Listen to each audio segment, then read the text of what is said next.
Hey everybody, I'm trying again to go live. It has been really difficult today. Some reason my computer is not working. Today's topic, this is day 5 of my 10-day series ending on Friday. Every day I'm coming to you live at noon Eastern. So if you haven't been joining me, do it. All right, so today's topic is, are you unknowingly friend-zoning yourself on a date?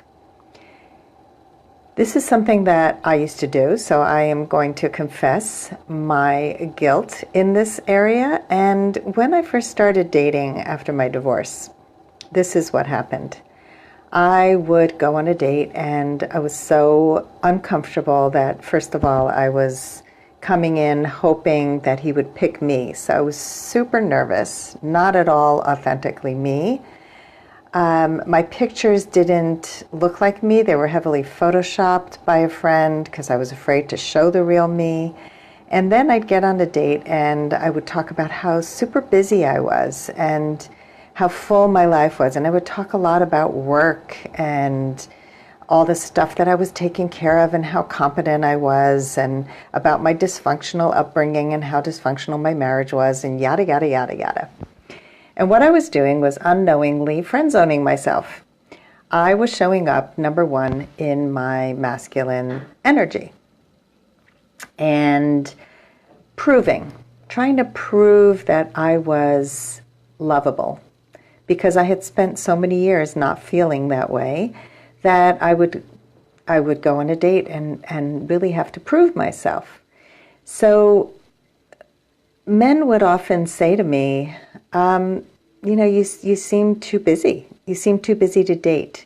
Or I just feel like you would have to time slot me into your life, right? So let me know if you've ever felt that way, if you've ever heard that kind of comment from a man, or if you have ever shown up on a date talking about work and thoughts and ideas and the news, politics, all the stuff that's not very sexy, right? And so dating is really about making a romantic connection. And the way to do that is to go into your feminine energy, to really access and lead with the feminine. Men, when they're out at work and when they're out in their everyday life, they're getting lots of connection with men, with masculine energy, with men at work, with men anywhere. And what a woman can provide on top of all your competency is your warmth, your fun side, your energy, your passions. This is what makes you a woman of value. This is what makes you desirable. This is what makes a man want to ask you out again and again. And we talked, I think it was yesterday, about being on top of your emotions, managing your emotions. That is another thing that makes you really, really valuable as a partner. Somebody who's not full of drama and makes a big deal about everything and knows what is a big deal and what's not.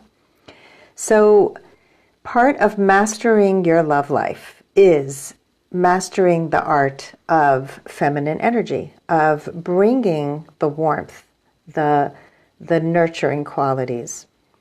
And how do you do that? Well, we dive deeply into this in my private coaching and in Love Mastery, but I'll share one tip with you. If you're on a date and you see that maybe he spilled his water or maybe he's sneezing, you offer, maybe you want to get the chicken soup. Or if he spills his water, you take out a napkin and you clean it up with him. You show him that you have a nurturing side to you. And you can the conversation about only focused on work. So when you do talk about work, talk about why you love it. Talk about your passion for your work. What makes you want to get up in the morning? And if it's not about work, maybe you're retired or maybe you don't love your job, talk about what you do love.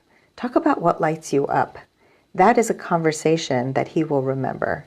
So the right guy is going to connect with you based on your feminine energy, not just how you have proven yourself to be competent, to be busy. You've got to show a man that you have the qualities that will be a balance to his masculine energy.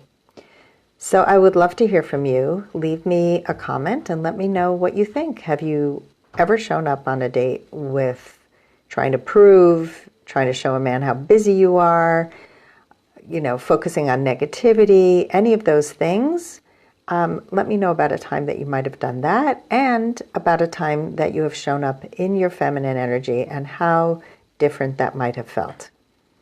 I will see you tomorrow, same time. Talk to you later. Have a great day.